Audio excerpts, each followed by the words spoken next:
Hi everyone, I am John. Stay. Instead of beginning with statistics, we want to tell you a story. It is fictional, but every piece of it is drawn from real situations that happen every day. This is Margaret's story. Margaret is 82. She lives in a small two-bedroom house she and her husband bought in 1971. The curtains are the same ones she hemmed by hand. The kitchen table still has the scratch from when her son dropped a toolbox in 1984.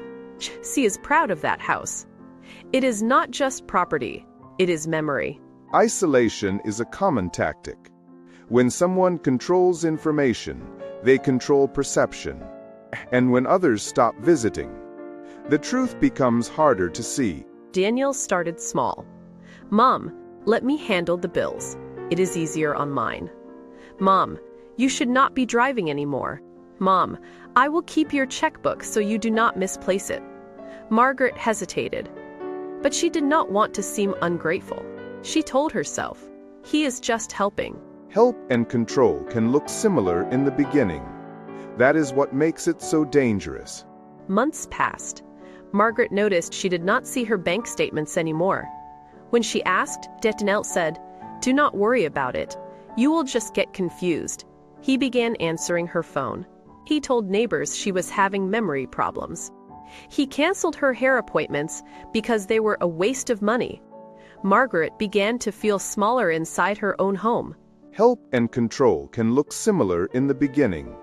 That is what makes it so dangerous. One afternoon, Margaret asked about her savings. Daniel sighed.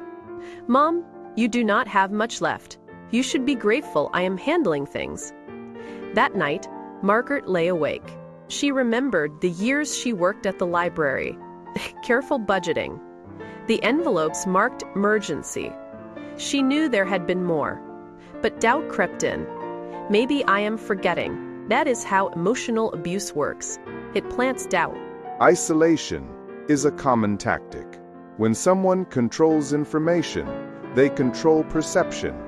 And when others stop visiting, the truth becomes harder to see. The real turning point was not the paperwork. It was the silence. Margaret stopped calling friends. She stopped attending church. When a neighbor knocked, Daniel answered the door and said, "She is resting." Margaret began to feel invisible. And invisibility is fertile ground for abuse. 6 months later, a new document appeared. A temporary transfer of the house into Daniel's name. Just for estate planning. Margaret's hands trembled as she signed. He stood beside her while she did. She felt rushed. She felt pressured. She felt afraid to say no. Margaret waited until Daniel left for work. She called her old friend Ruth. Her voice shook as she spoke. "Ruth, I think something is not right." That sentence saved her, because Ruth did not dismiss her. She listened. She drove over. She helped Margaret contact Adult Protective Services. One morning, Margaret found a late notice from the electric company hidden in a drawer.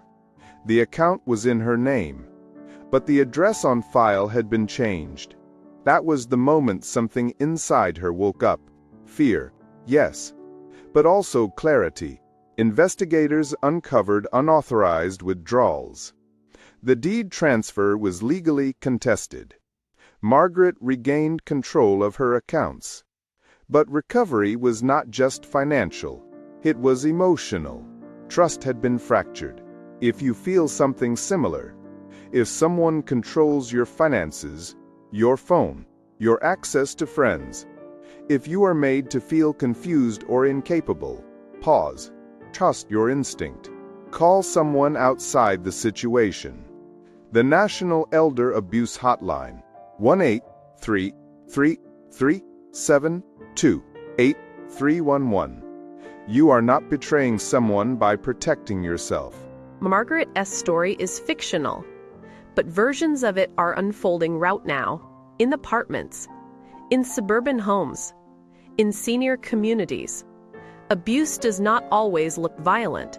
Sometimes it looks like paperwork. Sometimes it sounds like, "Do not worry about it." We tell stories like this because they open doors facts cannot. If this episode feels heavy, that is because it matters. Stay safe, stay aware, and we will talk to you next time.